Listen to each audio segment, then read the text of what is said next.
Na Twitterju si tak duhovit intelektualec, ti sledim, na Facebooku tudi ustvarjaš, na Instagramu pa v zadnjem času hujšaš, tako malo influencersko. Ti ustvarjaš svojo podobo v mediju ali medij ustvarja tvojo podobo glede na svoje zakonitosti? Bi rekel, da se oboje prepleta nekako skupaj. Pač, da so ideje, ki se mi porajajo in potem odvisno glede na to, v kakšni obliki se mi nekako sformirajo, potem jih dam v tisti medij, kjer ga paše. Čeprav je res, da tudi ne bi rekel mogoče, da Facebook pa Twitter sta postala zadnje čase zelo tako nekako kar izmenljiva, sploh kar se tiče teh nekih dolžin, ker na Facebooku tudi priznam, samo nikoli nisem nekih teh dolgih, mi temu rečemo, Jesus style postov pisal, ker napišeš ene 3-4 strani in pol daš, ampak je bilo vedno vse bolj nekako tako osredotočeno na kratke, neke one-linerje, kratke komentarje. Instagram sem pa mogoče bi rekel, Instagram smo mesili vsi začeli, zato smo footer slikali, oziroma ker smo dobili ta tilt shift, da smo oziroma pa te miniaturce, pa oblake bomo snemali. Potem ga imaš nekaj časa in vidiš, kaj pravzaprav lahko vse počneš z njim. Sploh zdaj, odkar je ta stories, ponuja zelo te kratke, instantne, neke tudi preskoke, bi lahko rekel, neka taka mini montaža, ki jo lahko narediš, poveš neko zgodbo v kratkih slikah. Snapchata pa mislim, da sem ga imel nekaj 2-3 mesece, pa sem glih 5-krat objavil. Ni nekako prestar. A pa je kakšno družbeno omrežje, ki ga ne uporabljaš?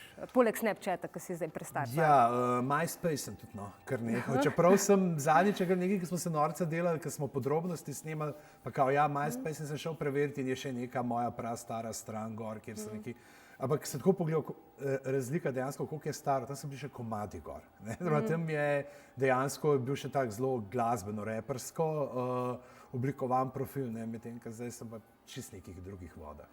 Pa ko ravno omenjaš podrobnosti, delaš tudi podcast, zdaj ti puščaš veliko enih spletnih sledi. Moraš doma sploh ženi kaj pojasnjevati, kaj počneš, pa kaj misliš, ali ona sam gre čez omrežja in ok, ne raba se pogovarjati več? Ne, in na srečo se hoče pogovarjati z mano, tako da ji povem, ampak ponavadi to zgleda tako, kaj vprašati, kaj pa imaš, ali pa mogoče kaj si pa imel zadnje par dni, da je toliko enih stvari, da moram potem jaz vzeti telefon ven in pogledati v koledar, da lahko točno povem, kaj vse se je dogajalo. Pa greš kam brez telefona? Zdaj se probam spomniti. Kdaj je, ko greš ali ven kam, ali mogoče na kakšen obisk, pa ga zanalaš doma, pustiš, da imaš mir. Je pa res, da sem kar preveč. Mislim, da to, ko začneš te dražljaje, ki jih rabiš skozi neki, hočem neki novega in najhuj potem to, ker itak ničesar ne konzumiraš do konca. Vse je tako nekako bežno, tako da prav, ne vem, pa ko imaš čas, ko se doma useš, ko rečeš telefon od tam, potem vzameš nek roman v roke, ki dejansko imaš koncentracijo, tiste potem tako malo zen meditacija za misli. Na Twitterju imaš skoraj 20,000 sledilcev, tudi veliko retvitaš stvari. A vse prebereš prej, ko retvitaš, ali si se že kdaj zaretvital, recimo, da si mogel pol pobrisati, ko si ugotovil, da to pa ni bilo to, kar si želel deliti? Mislim, da je bilo kdaj, predvsem bolj v začetkih, takrat, da je, ko si nekaj videl, pa to je to, pa se ti zdi v redu, ampak ne klikneš na povezavo in pol ustreliš lahko kakšnega kozla, ampak zadnje čase si upam reči, da sem kar previden, da je to dostikrat. Če primerjam, kako je bilo včasih, ne vem, sem prišel na Twitter, pa kaj je bilo še nekako mogoče tega nekih blogovskih ostankov tega, pa s forumov, ko smo se še kakšne svete vojne, ki si moral povedati nekomu, da tam pa to narobe, zdaj bom pa povedal. Se mi zdi, da nekako na Twitterju nimam tega, ne vem, da zdaj bi pa nekaj videl, pa se moram pa nujno ogorčen biti, pa deliti, pa se nekaj pripirati, ker se zdi, da je že toliko neke negativne komunikacije, da je brez veze, da raj, če že nad čim neko nezadovoljstvo izrazim, da je potem skozi humor, ne pa skozi neke te osebne napade. Ampak včasih si pa tudi razočaran, tvoja nedavna kritika glede športnega dogajanja in zastave je dobila 50 retvitov, sploh ne vem, koliko všečkov je bilo na tem. Kaj je bilo to zaradi Jakova? To je bilo, to so mediji. Ampak mene zanima, a se ti zavedaš svojega vpliva, ki ga imaš, glede na odmevnost enega tvita?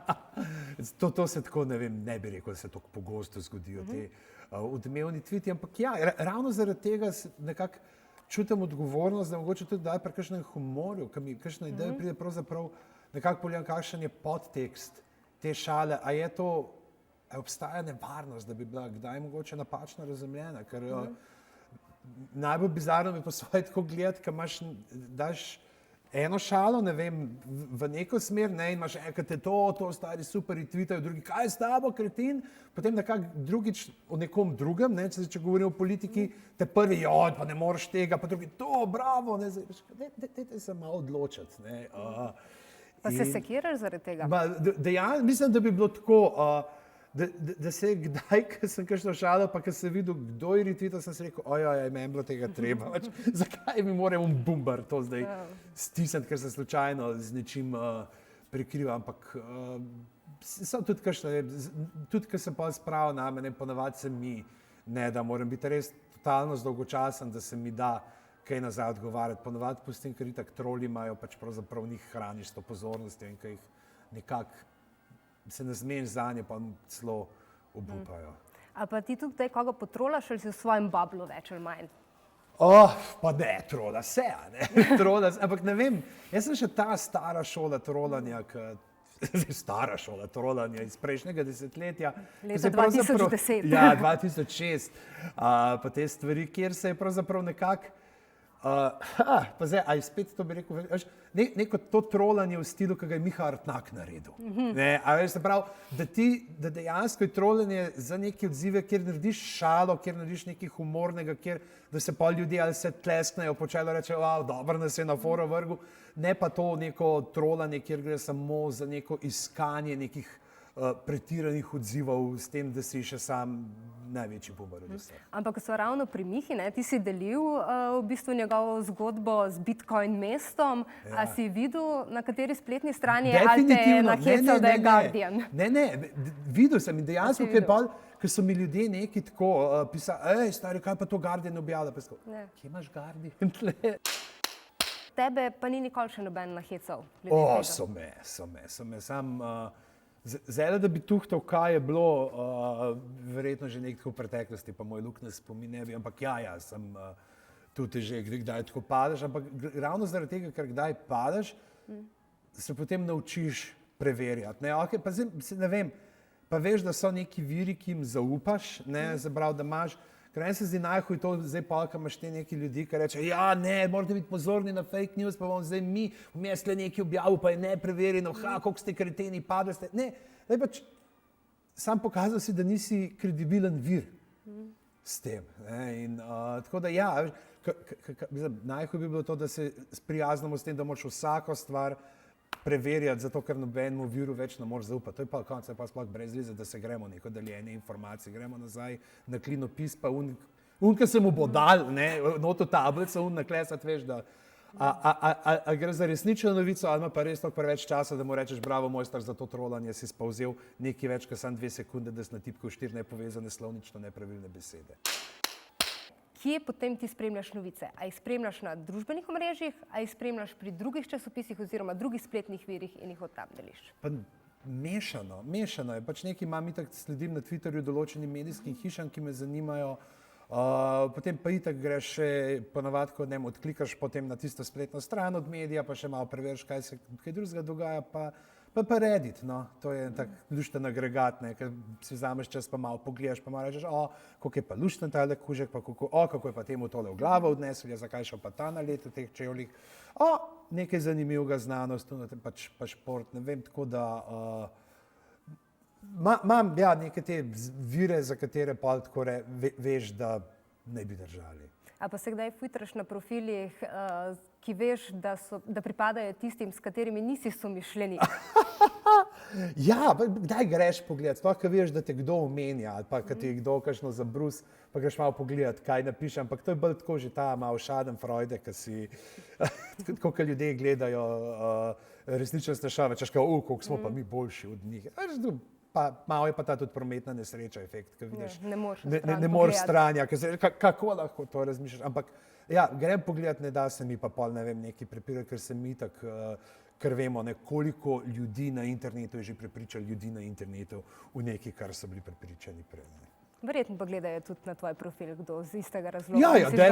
Definitivno, pa ne je, mislim, ker vem, se imam par fanov, imam te, fanov, cajt sem imel enega, ki mi je vsaki priložnosti mi je naprej metal Cicibank. To ste vi neki, teorija spola. Ampak, če se pa zdaj preseliva na Instagram, v zadnjem času, ko sem omenila, tam hujšaš, kaj imaš od tega, da izgubljaš težo na Instagramu? Kaj dobiš s tem? Kaj dobim s tem? Ma dejansko je Instagram je cool, ker je bežen. Sej, jasno, zdaj kdor se bo odločil, pa bo naredil screenshot, ampak večina je tako, to je neka stvar, ki vsaj jaz jo ne jemljem toliko resno, ki bi rekel kot mogoče nek zapis ali Twitter ali karkoli drugega in bežijo mimo. Tle pa ne, malo je ta influencer, ker malo z mojim trenerjem, hoče mu on meni pomaga, da postajam človek, ki je sposoben narediti 6 zvezdnih korakov, da bi se zadihal, jaz bi pa tudi malo njemu, tako pa da ljudje zajo, pa mogoče, ko bo rabo še, če bo koga zanimalo, da se ampak zdaj, če sva konkretno, hujšaš za ston? Hujšam za ston, pa mislim, da je veliko truda, da ne hujšam za manj. Ampak brezplačno. Ja, a je to brezplačno, ali so uslugice, ali sem jaz mogoče projekt, ali sem jaz mogoče eksperiment v resnici. Kaj veš, mogoče bo, ne vem, čez 1 leto pol Miša Alkalaj od nek stopil in povedal, kaj je v resnici, kje sem ta ime zdaj. Kdaj se odločiš in s kom se odločiš sodelovati na spletu? Zdaj, promoviranje, to kar neke omembe, stvari, ki so mi že itak zanimive, nekaj, kar me preseneti, nekaj, kar sem vzel, to bilo pa fino, da bi ljudje videli, ponavadi se tako, se sprehajam kdaj po knjigarni, pa vidim kakšno stvar, ki sem jo mogoče že prebral, pa tole se splača, večkrat moram kaj brati, to vem, ker sem najdel vajo v slogu od Kvinoja, v vodnikovih hiši, pa sem mehen, tako sem dobil voljenih tako odzivov, da je še kdaj kaj, kakšen tak literarni moment me je gor. Pa ponavadi pravzaprav s temi, ki se pač delamo kakšne te neke dogovore poslovne, pa dejansko tako zdaj se moram strinjati s to stvar, oziroma da sem že itak uporabnik, oziroma da ni nekako v nasprotju z mojimi načeli, kakršnakoli že imam tisti trenutek. Rečem tudi ne. A pa označiš, da gre za Ja, dogovor? definitivno, če je plačano, kakšnega pa se pravim, to jih je bilo, ne vem, sem jih imel 5 takih stvari do zdaj, da bi, tudi mislim, kar se mi zdi fair, da povem, da če je neki, vse to je oglas, ki ga narediš na svoj način, da ljudje to vejo, to se mi zdi čisto pošteno, ker drugače je nategovanje. A si bil kdaj žalosten ali pa razočaran, ko kakšna tvoja objava ni dosegla takšnega odziva, kot si želel? Ja, ponavadi je kakšna taka luštna besedna igra, ali pa kakšna referenca zelo obskurna, pa si misliš, pa sej bojo še razumeli, pa pol nekako ni. Pa so pa kakšne take, ki pa misliš, to sem pa zdaj glih slučajno nekaj ali fotknil ali en stavek napisal, ki se ti nekaj posvetilo, pa... V svetu Instagrama je uveljavljen izraz Instagram boyfriend. Kdo dela tvoje slike? Kdo je tvoj Instagram boyfriend? Ker imajo roke. Dejansko je... Ampak na enih vidimo obe roke na enih fotkah. Ja, to je pol tisti, ki je slučajno zraven. To je ponavadi, zadnje čase je pravzaprav to Instagram trener moj. Ženo tudi kdaj matram, ampak ni tam. To se bo nekaj časa jesti, pravzaprav, kdaj je bilo treba kaj parjeti, ampak kako ni bilo tako hudo, kot so bili ti Instagram boyfriends, pa kako so se pa tudi neke šale, pa filmčki delali, to je tako brutalno.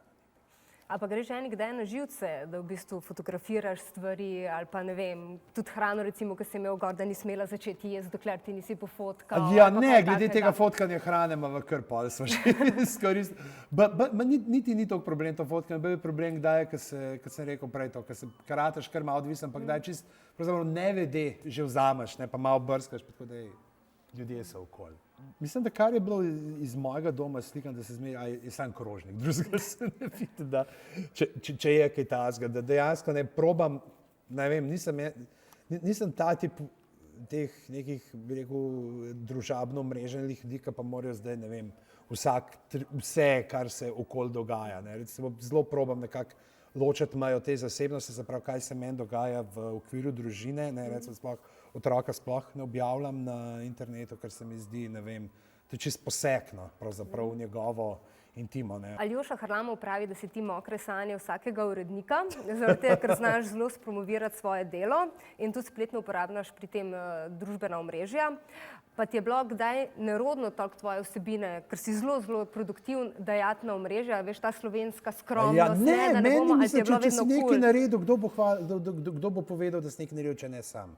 Meni nikoli ni bilo nekaj težav. Itak je pol na koncu, zdaj pri klasikih, itak že joke iz tega nastal, pač prav tako pretirano neko reklamiranje, pri čemer se pač nekako probam kazati to samo ironijo, potem noter neki te, kot so kakšne značke, nalepkice, karkoli, neke te stvari, ki jih zraven delamo, objave na internetih. Tako bi zdaj, če si naredil vsebino, povej. Zakaj ne? To je najko, moram biti pa skroma, jaz sem pa zdaj to napisal, zdaj pa naj oni delajo, kar hoče. Ja, se imaš tudi ljudi, ki si jim pač ne da, ampak da vem, kar se tega tiče, ni bilo nikoli težav. Zdaj, ko sem gledala tvoj Instagram profil, imaš veliko iz šol, ko hodiš, svoje dela, vse gor, ampak tako mi je tak produktiven človek in potem na vse druge stvari imaš 100 ali pa 200 teh srčkov, fotka, kjer si pa shujšal, jih je pa 1000. Ja, to je ono, kar si rečeš, matram, delam. Čeprav pa mi je znač, to en kolega mi je napisal, se rekel pač, prav, ne, to pa vsaka čas prav, ne, pa sem rekel, ja, super, sem rekel, da vem, da vidim, da dejansko nek grajnik, zdaj sem tukaj, sem se po angleško pogovarjal z njim, kaj mi rečem, kako je že, sem rekel, pač to, neka ta tezga, da premaga kreativnost, pa rekel, ne, pač fora je to, da prav, mi od tebe pričakujemo, da si kreativen in to je tebi pride naravno, tle si pa nekaj naredil, kjer si pač kot riba na suhem in celo, pač ne vem. Itak je pol to tudi vizualno, mogoče zanimivo, pa pač, prav. Kdaj boste naredili ta tipični vlogerski prispevek, vi trije bradateži, o tem, kdo te bolje pozna, ali Bergant ali Perica? Pisno ne vem, to pa moram vprašati, to bolj midva z Bergantom dela, Perica bi bil itak v kotu, itak delamo tudi zmeri te promocije, filmčke za promocijo zmeri Perica unkaj v kotu. Perica bi kimal, Bergant bi pa meni se zdi vse vedel, ker je, on je tako, kakor ga folk pozna, ki ga vidi na rostu, to je nek brutalen človek, ta nesramen do vseh, on je najbolj človeških ljudi, kar jih poznam. Zdaj, vprost Gašper, ker sem ti uničil kariero, ampak to je tako, ti si dober, prijazen človek, ki ima rad živali, naravo in bližnje. Živali predvsem na krožniku. Se mi je zdelo, da nekaj mora manjkati tukaj vmes. Se ne, da ga poznam, ampak vtis je vtis.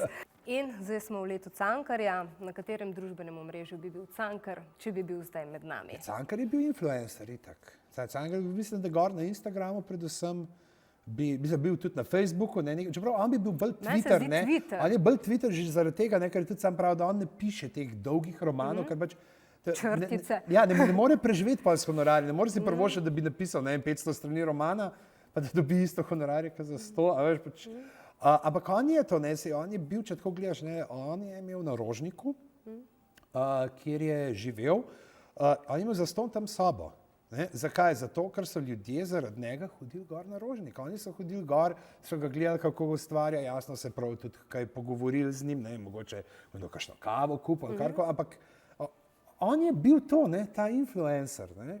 Pač ljudje so imeli korist, bilo je ta quid pro quo, pa verjetno bi bil on, tudi zasebnih sporočil bi dosti pisal. To je zdaj odvisno od kje, ampak bi jih, sploh ko gledaš, to, ko smo pripravili ta Cankarjev stripu, se nam povedal, da tako kdaj pride kdo v kakšen antikvariat, pa reče, jaz sem pa tlele, imam neko pismo od Cankarja, ki nekoga prosi za denar, sem reče, tega je polno.